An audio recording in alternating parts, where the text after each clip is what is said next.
Okay, सो हम ये discuss कर रहे थे कि एक्सकेवेशन के अंदर जब आप बात करते हैं तो मेक श्योर कि आप दो तीन चीज़ों का ख्याल रखें।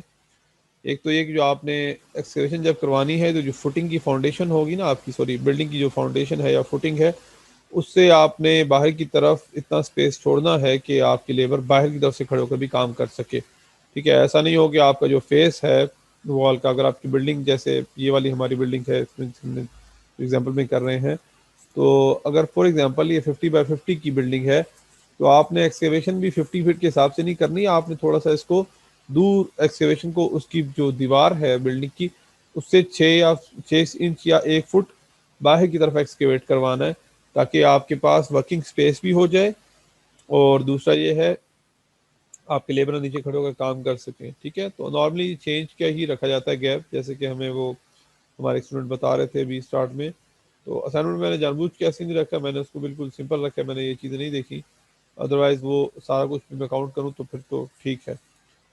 ओके, अगर आपकी एक्सकेवेशन ज़्यादा है, वही पॉइंट कि अगर आपकी एक्सकेवेशन ऐसी सॉइल में है जिसको आपने ज़्यादा एक्सकेवेट करना है और उसके कोलैप्स होने का खर्चा है, then you must provide a slope. वो स्लोप इस तरह भी हो सकती है, वो slope in the form of steps भी हो सकती है जैसे आप देख रहे हैं।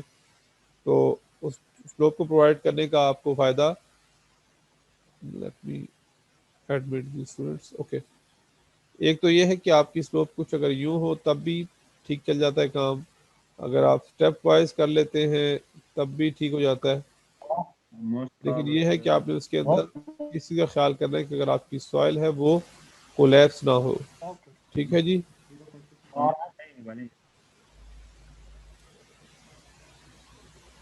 एक्सकेवेशन के लिए आप क्या करेंगे जी, एक्सकेवेशन प्लान है हमारे पास।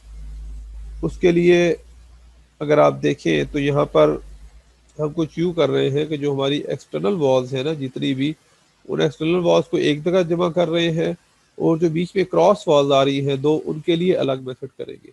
अगर आप इस बिल्डिंग को देखें तो बड़ा सिंपल है कि हमारे पास, जैसे मैंने आपको पहले बताया था एक्सटर्नल वॉल्स के हवाले से, कि सेंटर टू सेंटर डिस्टेंस जमा कर लें तो बस वो जो लेंथ आएगी दैट वुड बी, मतलब आर यू रिक्वायर्ड। और यहाँ पर दो तरह की क्रॉस वॉल आ रही है, एक क्रॉस वॉल तो ये है H2 जो कि इस जगह पर आकर मिल रही है, दूसरी है S2 जो कि इस जगह पे जिसके जंक्शन आ रहे हैं दो। तो हमें क्या करना होगा, सबसे पहले हम आउटर वॉल को ले लेते हैं, तो बिल्कुल एक्सटर्नल वॉल्स हैं हमारी। एक्सटर्नल वॉल को सिलेक्ट करेंगे, उनकी लेंथ फाइंड आउट करेंगे बार बार। ठीक है, आउट टू आउट, इसकी सेंटर टू सेंटर लेंथ को जमा करेंगे तो एक लेंथ आ जाएगी। फिर जो S2 है और H2 है इसको हम अलग अलग करेंगे, एक के अंदर ये क्रॉस वॉल, दूसरे के अंदर ये क्रॉस वॉल आ जाएगी। Okay, let's start. यहाँ पर ये लिखा हुआ है, हम एस ए किसको कह रहे हैं, एस ए। एस ए अगर आप देखें तो ये कह रहे हैं S1 को एंड S3 को, यानी कि ये पूरी लेंथ आपकी SA कहलाएगी। सिमिलरली ये जो लेंथ नहीं है इस तरफ आपकी, ये वाली, ये राइट वॉल जो पूरी ब्राउन कलर की है, ये आपकी SB कहलाएगी। ठीक है, SB, SA SB हम इसको ले लेते हैं दोनों आउटर वॉल्स को। ओके, नाउ L1 की बात अगर हम करें तो लेंथ फन क्या होगी कि SB ये जो है ये, प्लस H1 ये, प्लस SB ये वाला, SA SB H1 और H3, ये बेसिकली चारों आउटर वॉल्स को हम आपस में जमा करना चाह रहे हैं। तो हमारे पास चारों की सेंटर टू सेंटर लेंथ पहले ही मौजूद है, हम उसको जमा कर लेंगे और हमारे पास L1 आ जाएगा। ठीक है, तो बड़ा सिंपल है जी कि आउटर वॉल्स को आपस में जमा कर लें, सेंटर टू सेंटर लेंथ जो हमने थोड़ी देर पहले फाइंड आउट की थी। अब आगे इनर वॉल्स की तरफ, सेंटर टू सेंटर जो आपकी लेंथ होती है ना आउटर वॉल्स के लिए, ये मैंने आपको पहले भी बताया था, हम इसके अंदर कोई रिडक्शन कोई एडिशन नहीं करते, इसको एज इट इज जमा कर लिया जाता है। इसके ऊपर पूरा आपके साथ लेक्चर हुआ था, अगर आप भूल गए हो तो फिर दोबारा वो लेक्चर ले लें या उसकी रिकॉर्डिंग देख लें तो आपको समझ आ जाएगी। जो आउटर वॉल्स हैं उनकी लेंथ एज इट इज ले लेंगे हम, यहाँ पर देखिए कोई चेंजिंग नहीं की हमने, कोई कटिंग कोई डिडक्शन कुछ नहीं किया। जो बीच वाली वॉल्स है ना क्रॉस वॉल, ये H2 और S2, इनके तरफ हमें डिडक्शन करनी पड़ेगी कि हम इनकी लेंथ निकालेंगे for the purpose of estimating the excavation. हमें वो लेंथ चाहिए जिसको हम फिर इसकी विड्थ से मल्टीप्लाई करेंगे और हाइट से मल्टीप्लाई करेंगे तो हमारे पास वॉल्यूम आ जाएगा एक्सकेवेशन का। इसलिए लेंथ को बड़े ख्याल से आपने सिलेक्ट करना है। ये थोड़ा सा आगे चला गया। लेंथ के लिए आपने ख्याल करना है। तो L2 है जी सेकंड हमारे पास length, that is S2। S2 को अगर आप देखें तो इसका दो जगह पे लैप आ रहा है, इधर और इस पॉइंट पे। तो इसमें से हाफ हाफ फिट्स माइनस करें, हाफ फिट इसकी, हाफ फिट इसकी। तो दोनों तरफ हाफ हाफ सॉरी दोनों तरफ कौन सी वाली दीवार है हमारे, 9 इंच की वॉल है ना, इस साइड पे भी 9 इंच की वॉल है, इस साइड पे भी। दोनों की हाफ हाफ बिट्स को माइनस कर लें या एक बिट्स को माइनस कर लें, तब भी बात वही है। तो यही लिखा हुआ है S2 माइनस ओवरलैप। ठीक है, ओवरलैप क्या था, half of the width from one side, half of the width from other side. या तो हाफ हाफ दोनों तरफ से निकाल लें या एक विड्थ ओवरऑल आप निकाल लें अगर दीवारें दोनों तरफ सेम है, क्योंकि दोनों तरफ 9 इंच की दीवारें हैं। तो हम इसकी लेंथ में से 9 इंच माइनस कर देंगे तो हमारे पास एग्जैक्ट लेंथ आ जाएगी जो कि हमें चाहिए। क्योंकि हमारा ये वाला जो एरिया ना, ये वाला कॉर्नर, अगर आपने नहीं पढ़ा हुआ तो फिर आपको भूल चुका होगा, अगर आपने कुछ देखा नहीं है पुराने लेक्चर तो। ये वाला कॉर्नर मैंने बताया था ये रिपीट हो रहा है। इसके रिपीटेशन के लिए हमें इसको माइनस करना पड़ता है ताकि ये रिपीट ना हो कैलकुलेशन में लेंथ। ठीक है, अच्छा जी। अब आ जाए लेंथ 3 की तरफ। लेंथ 3 क्या है, ये वाली H2। इसके अंदर भी क्या इशू है, ये इसके दो कॉर्नर्स जो है ये इन दीवारों के अंदर आकर मिल रहे हैं और यहाँ पर जंक्शन है। वो दीवारों की लेंथ हम पहले ही ले चुके हैं, अगर हमने रिडक्शन ना की ना इस जगह की तो ये रिपीट हो जाएगा। इसलिए हमें क्या करना है, इसकी सेंटर टू सेंटर लेंथ जो हमें पता है उसमें से H2 की जो सेंटर टू सेंटर लेंथ है उसमें से हाफ फिट इस तरफ से माइनस करेंगे, हाफ फिट इस तरफ से माइनस करेंगे। ये देखिए, या दोनों तरफ से हाफ हाफ कर दे या दोनों तरफ मतलब टोटल लेंथ में से एक विड्थ को माइनस करें, बात वही है। तो इस तरह हमारे पास सारी दीवारों की लेंथ आ गई है। अब हमने सिंपली क्या करना है, इन लेंथ को मल्टीप्लाई करना है इसकी विड्थ के साथ और इसकी डेप्थ के साथ कि कितनी एक्सकेवेशन हमें करनी है। तो हमारे पास बआसानी एक्सकेवेशन का वॉल्यूम आ जाएगा। ज़रा एक दफ़ा फिर फाउंडेशन की डिटेल देख लें, क्योंकि हमें अभी एक्सकेवेशन करनी है। एक्सकेवेशन हम कुछ इस तरह करेंगे। देखिए आपकी सबसे नीचे वाली जो लेयर है वो कितनी है, ये 2 फुट 6 इंच की है ना PCC। और उसके ऊपर अगर आप देखें तो 6 6 इंच दोनों तरफ से छोड़कर 1 फुट 6 इंच की दीवार खड़ी की गई है। तो हमें जो अपना एक्सकेवेशन करनी है वो हम करेंगे इस तरह कि वो PCC के बिल्कुल किनारों तक आए, लाइक दिस। ठीक है, और विड्थ तो हमें पता लग गई जी, विड्थ हमारी हो गई 2 फुट 6 इंच। हाइट कितनी है, कितना ज़मीन से नीचे आना है, ज़मीन यहाँ पर है ग्राउंड फ्लोर, ये देखें कितना नीचे आना है जी 2 फुट। इसके अंदर 6 इंच 6 इंच 6 इंच यानी कि ये 1.5 फुट है, 1.5। इसको जमा कर लें, ज़मीन से हमें नीचे तकरीबन 3.5 फुट आना। तो एक्सकेवेशन के लिए हमारे पास जो डेप्थ है वो हो गई 3.5 फुट। लेंथ हम वहाँ से कैलकुलेट कर लेंगे जो मैंने भी आपको तरीका बताया। और विड्थ हमें पता लग गई है कि विड्थ हमारे पास 2.5 फुट हो। ठीक है जी, तो ये तो होगी उस दीवार के लिए जिसका साइज है 9 इंच। लेकिन जब बीच वाली एक दीवार है आपको मैंने दिखाई थी जो S2 है, ये S2, ये 4.5 इंच की है। इसके लिए आपको थोड़ा डिफरेंट काम करना पड़ेगा।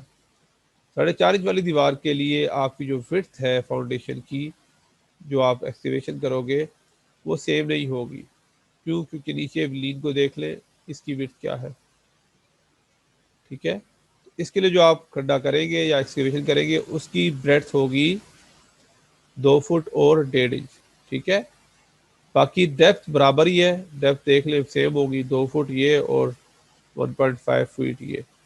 तो डेप्थ तो दोनों की 3.5 फुट है, लेकिन जो विड्थ है उसमें फ़र्क आएगा और लेंथ हम वहाँ से कैलकुलेट कर लेंगे। इन तीनों को आपस में मल्टीप्लाई करेंगे तो हमारे पास वॉल्यूम ऑफ एक्सकेवेशन आ जाएगा।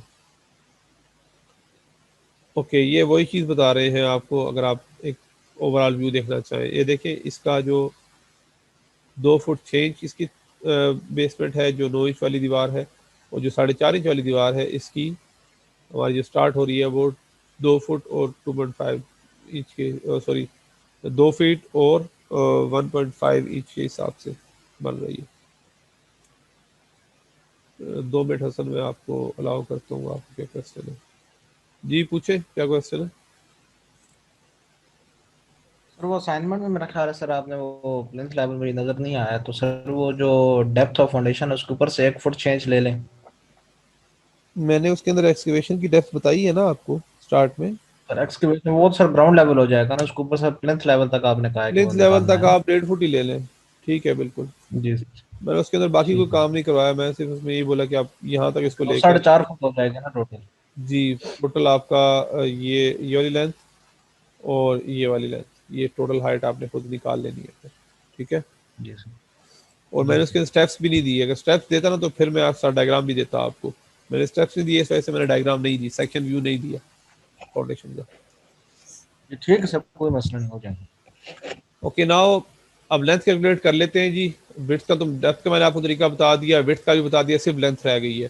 लेंथ के लिए ज़रा अब हम काम करेंगे। ये देखें, अब मैंने इसको शो कराया है रेक्टेंगल्स की मदद से, ताकि आपको समझ आ जाए कौन सी लेंथ ओवरलैप करनी है, कौन सी काटनी है, कौन सी नहीं करनी। सबसे पहले H1 देख लें। ये H1 था, ये SA आपको पता ही है, यहाँ से लेकर और यहाँ तक था। ये SB है हमारा, जो कि इस पॉइंट से लेकर इस पॉइंट तक है। तो इनकी लेंथ, चूंकि ये देखें इनके अंदर ये कॉर्नर्स, मैंने आपको पहले बताया था, ये कॉर्नर्स कवर ही नहीं हुए, इसलिए हमें कहीं पर कोई रिपीटिशन नहीं आती, तो हम कोई डिडक्शन नहीं करते, हम एज इट इज ले लेते हैं। तो चारों लेंथ को जमा कर लें जल्दी से।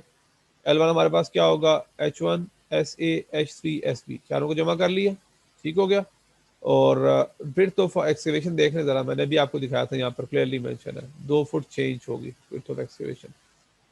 नाउ जब आप आएंगे लेंथ ऑफ 2 के लिए, इस दीवार के लिए, तो यहाँ पर ये चीज़ ओवरलैप हो रही है, ये हिस्सा और ये हिस्सा, ये आपको माइनस करना पड़ेगा। ये है वो विड्थ जो मैं माइनस कर रहा हूँ। और अगर आप देखें तो यहाँ पर इसकी विड्थ कितनी है जी, जो एक्सकेवेशन हमने की, इसकी विड्थ थी 2 फुट 6 इंच। ऐसा ही है, जो दीवार हम यहाँ पे एक्सकेवेट कर रहे हैं, मैं इसकी आपकी बात कर रहा हूँ। जाहिर सी बात है, जब आप लेंथ L2 कैलकुलेट करेंगे, ये वाला L2, इसके अंदर से आपने ये साइडें माइनस करनी है। विड्थ ऑफ फुटिंग या विड्थ ऑफ जो आपकी दीवार है जिसमें लग रहा है, तो हमारी इस तरफ जो फाउंडेशन है या जो इस तरफ हमने खुदाई की है, वो कितनी है, उसकी विड्थ है 2 फुट 6 इंच। तो हम इसका हाफ लेंगे, 2 फुट 6 इंच का हाफ इस तरफ से माइनस करेंगे, 2 फुट 6 इंच ये भी सेम ही है, इसका हाफ यहाँ से माइनस करेंगे। तो या तो आप दोनों का हाफ हाफ ले लें, या फिर एक दफा 2 फुट 6 इंच को माइनस कर दें। ये देखेंगे, इस तरीके से आपके पास L2 आ जाएगी। क्लियर है। अब हमारे पास एक लेंथ बाकी रह गई है, जो कि है L3 में, आपको वो भी दिखाया। तो L3 आपके पास जो है, दैट इज H2। ये अब H2 के अंदर ये जो पॉइंट है ना, ये वाला एरिया रिपीट हो रहा है। तो हम क्या करेंगे, जो इसकी लेंथ है सेंटर टू सेंटर, उसमें से ये माइनस करेंगे। लेकिन ये दीवार, इसकी विड्थ कितनी है जी, इसकी विड्थ भी सेम है, 2 फुट 6 इंच, और इसकी भी 2 फुट 6 इंच है। तो हम इस H2 की लेंथ में से 2 फुट 6 इंच एक दफ़ा ही माइनस कर लेंगे, बजाय ऐसे कि हम हाफ हाफ लें, हाफ इधर से हाफ उधर से।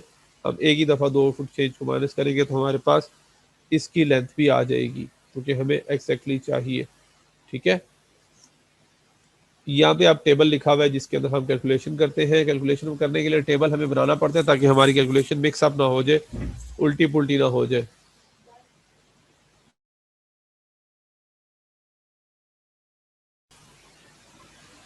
अ, तो अभी इस चीज़ को देखना है कि हम जब कैलकुलेशन करने पे जाएंगे, तो हम कैलकुलेशन जो है वो टेबुलर फॉर्म के अंदर करते हैं, ताकि उसका फ़ायदा हमारे लिए ये होता है कि कैलकुलेशन करना आसान होता है, पहली बात। दूसरी बात, आपका डाटा मिक्सअप नहीं होता, गंद नहीं मचता। मतलब आप एक चीज़ फाइंड आउट कर रहे हैं, उसको एक टेबल बनाएं, उस टेबल को ख़त्म करें, तो आपके पास उसकी क्वांटिटी निकल चुकी हो। जैसे इस टेबल के एंड में इसकी क्वांटिटी निकल रही है। ठीक है। तो जब भी आप इवन कि आप जब ये असाइनमेंट भी मैंने आपको दी है, इसके अंदर भी जो आपके पास 5 आइटम अगर कैलकुलेट करने हैं, पांचों के अलग टेबल्स बनाएं, क्वांटिटी वहीं पर लेकर ख़त्म करके उधर से निकले। और इसको जितना आप नीट रखेंगे उतना समझने में आसानी होगी। अदरवाइज ज़्यादा जब मिक्सअप हो जाए चीज़ें तो फिर ना आपको समझ आती है ना चेक करने वाले को समझ आती है। सो इस टेबल में हम सबसे पहले सीरियल नंबर लिख रहे हैं। डिस्क्रिप्शन का मतलब है कि कौन सी वाली की है, नंबर एन फॉर नंबर है कि मैं अगर यहाँ पे लिख रहा हूँ डिस्क्रिप्शन में कि मैं वॉल की लेंथ फाइंड आउट कर रहा हूँ तो किसका मतलब एन में होगा कितनी वॉल्स, एक वॉल, दो वॉल, तीन वॉल, छः वॉल।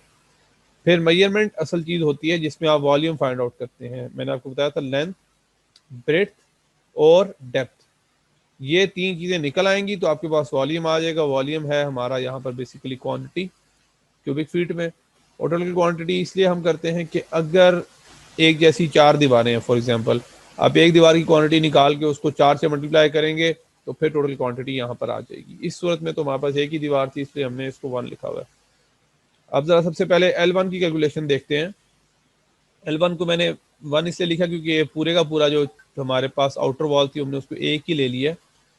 ये 87.70 कैसे आया, यहाँ से मैंने आपको पहले ही बताया था कि जो इसके हमने centre to centre length find out की थी ना सारी स्टार्ट में, उन सबको अगर आप ऐड अप करें तो आपके पास 87.70 ही आएगा। ये आप बेशक चेक भी कर लें। जिस तरह इसकी अगर हमने स्टार्ट में निकाली थी ना 10 फुट 12 फुट, फिर इसके 4.5 इंच, इसका 4.5 इंच यहाँ पे ऐड किया, इसके 4.5 इंच। तो पिछली स्लाइड के अंदर मैं आपको ले जाता हूँ अगर थोड़ी सी कन्फ्यूजन ज़्यादा है तो। यहाँ पर हमने लेंथ फाइंड आउट की थी इधर, ये देखें ये H1 H2 H3 के लिए, मतलब इन तीनों के लिए मैंने कहा था कि इसकी लेंथ है 23.11, तो 23.11 इसकी हो गई, 23.11 इसकी हो गई। अब इन दो की जमा करनी है और इन दो की, ठीक है। ये चारों आप सेंटर टू सेंटर जमा कर लें तो 12.75 इसकी, 12.75 इसकी और 8 फुट इधर से, 8 फुट इधर से, ये आप चारों जमा करें तो 87.70 ही बनेगा। ये आप बाद में कैलकुलेशन करके भी कर सकते हैं। तो यहाँ पर हमने इसकी जो लेंथ लिखी है, लेंथ इसकी लिखी गई है 87.70। डेप्थ हमने इसकी ली है 3.5 फुट। क्यों ली है, क्योंकि मैंने आपको बताया था ज़मीन से नीचे हम कितना खोद रहे हैं उस पिक्चर के अंदर। यहाँ पर ये लिखा हुआ है, ये देखें 2 foot plus 6 inch, 6 inch, 6 inch, ये 1.5 फुट है। तो टोटल जो लेंथ आपने एक्सकीवेट करनी है इस तरह की, इस तरह ये एरिया आप सारा कैलकुलेट एक्सकीवेट करेंगे ना ज़मीन के अंदर, तो ये टोटल कितना होगा। इसकी डेप्थ 3.5 फुट ले ली, ब्रेड्थ इसकी हम लेंगे 2.5 फुट और जो लेंथ है वो आपको अभी कैलकुलेट करवा दी। तो लेंथ आ गई 87.70, ब्रेड्थ आ गई 2.5, डेप्थ आ गई 3.5 फुट। तीनों को मल्टीप्लाई करें तो आपके पास वॉल्यूम आ जाएगा। हमारे पास एक ही दीवार है या दो या चार एक जैसी होती तो फिर हम इसको मल्टीप्लाई बाय 4 या 3 जो भी करते, टोटल वॉल्यूम आ गया। ये आपकी एक्सकेवेशन की वैल्यू निकली है कि इतनी क्यूबिक फीट मट्टी आप एक्सकेवेट करेंगे for what, for the excavation, ठीक है। अब आ जाए लेंथ नंबर 2 के ऊपर, L2, जो कि हमारी बीच वाली दीवार है, 4.5 इंच वाली दीवार, दिस वन। इसकी लेंथ 12 फुट तो इंटू इन है। जब हमने इसकी centre to centre length find out की थी तो वो पीछे हमने निकाली थी, मैं आपको दिखाता हूँ किधर है।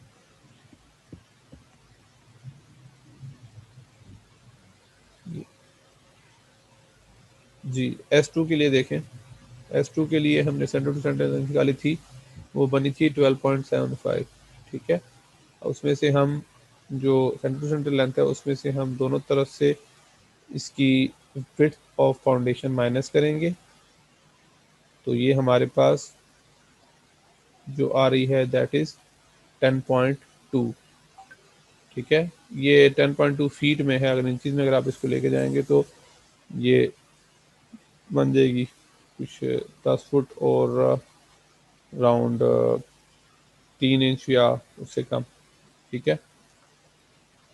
सिमिलरली जो इसकी ब्रेड्थ है या जो आपकी फाउंडेशन की ब्रेड्थ होगी मैंने बताया था ये वाली आपकी जो दीवार है ये है 4.5 इंच की। इसका जो मैंने आपको क्रॉस सेक्शन व्यू दिखाया था उसके अंदर फाउंडेशन जो थी वो यहाँ पर देखें, ये फाउंडेशन है 2 फीट और 1.5 इंचेस की। ये वाली थी 2.5 फुट की। तो इन दोनों के अंदर फर्क होगा, ठीक है। इसकी ब्रेड्थ आपकी डिफरेंट होगी, डेप्थ बिल्कुल सेम रहेगी दोनों के लिए। इसकी डेप्थ भी 3.5 फुट ही होगी, लेकिन ब्रेड्थ जो है वो इसकी डिफरेंट होगी। तो लेंथ हमने वहाँ से फाइंड आउट कर ली, जो सेंटर टू सेंटर लेंथ थी उसमें से दोनों तरफ से एक तरफ से आपने इसके अंदर ये इसकी डिटेल लिखी हुई है, लेंथ हमने कैसे फाइंड आउट की। जो 12.75 था मैंने आपको पीछे जाके दिखाया था सेंटर टू सेंटर लेंथ, उसमें से हमने 2.5 माइनस किया। 2.5 क्या है? 2.5, 2 मिनट मैं इसको रिमूव करूँ। फुल ब्रेथ है। इस वाली दीवार की फुल ब्रेड्थ है, इस वाली दीवार की। हाफ यहाँ से, हाफ यहाँ से, हाफ हाफ ले लें या एक फुल ले लें, बात वही है। तो इसके 12.75 में से इसकी एक फुल ब्रेड्थ मैंने माइनस की, तो मेरे पास ये पूरा इसकी लेंथ आ चुकी है। इसकी लेंथ को मल्टीप्लाई करूंगा इसकी डेप्थ के साथ। डेप्थ आपको पता है सेम रहनी है। विड्थ मैंने बता दिया कि डिफरेंट होगी, सेक्शन के अंदर गिवन है। तीनों को मल्टीप्लाई करें, ये जी आपका वॉल्यूम आ गया, ठीक है। इतनी क्वांटिटी आपने इस दीवार को एक्सकेवेट करने के लिए निकालनी है। अब आ गई आपकी लास्ट वॉल, ये वाली, this one, sorry sorry sorry, ये वाली H2। इस H2 के लिए आपके पास जो सेंटर टू सेंटर लेंथ है वही मैंने पहले आपको कैलकुलेट करके दिखाई है। उसमें से अगेन आपने 2.5 यहाँ से माइनस कर देनी है, हाफ हाफ लें या एक ले लें, और आपके पास लेंथ आ जाएगी 20.61। कैसे आई? 23.11 में से आपने 2.5 माइनस कर दी। तो I hope length is clear. Width same है क्योंकि ये वाली दीवार भी 9 इंच की है इसकी, और इस वाली दीवारों की जो ब्रेड्थ थी वो बिल्कुल सेम रहेगी। डेप्थ 3.5 फुट रहेगी एग्जैक्टली। ये जो कुछ स्टूडेंट अभी आ रहे हैं ना, 2 मिनट इनको अंदर आ लेने दे जरा, मैंने कुछ बताता हूँ। एक तो अभी ज्वाइन किया है आई थिंक मुमताज़ ने, और दूसरा अब्दुल वहाब खान साहब रास्ते में हैं। तो जो स्टूडेंट अभी ज्वाइन कर रहे हैं जैसे अब्दुल वहाब खान साहब और ये हमारे मुमताज़ अली हैं, तो अगर आपने इतनी लेट ही आना होता है तो प्लीज़ ना आया करें। अटेंडेंस लगानी होती है तो मुझे वैसे बता दिया करें, इसमें क्या इशू है, ठीक है। नहीं सर, सर ऑन नहीं हो रहा था, मैंने बड़ा कोशिश किया लेकिन सर ऑन नहीं हो रहा था। तो कितनी सारी देर से सर मैं लेट कर हो रहे गया। हैं? अब तो 1.5 घंटा होने वाला है। सर सारी सर आइंदा इंशाल्लाह ऐसा नहीं हो। आपके अपने लिए नुकसान है, मेरे लिए नहीं है। आपने सीखना हो तो आए, वरना अटेंडेंस हो ही जाती है। ओके, तो हमारे पास लेंथ, ब्रेड्थ और डेप्थ तीनों की आ गई। अब इसको मल्टीप्लाई करें, वॉल्यूम निकालें। ये आपके पास जनाब सारी दीवारों का वॉल्यूम है। इसको सम अप करेंगे तो टोटल वॉल्यूम आ जाएगा, दैट इज़ 1022.7। ये क्यूबिक फीट आपने इतनी सॉइल एक्सकेवेट करनी है, ठीक हो गया। तो ये था आपका एक्सकेवेशन से रिलेटेड काम।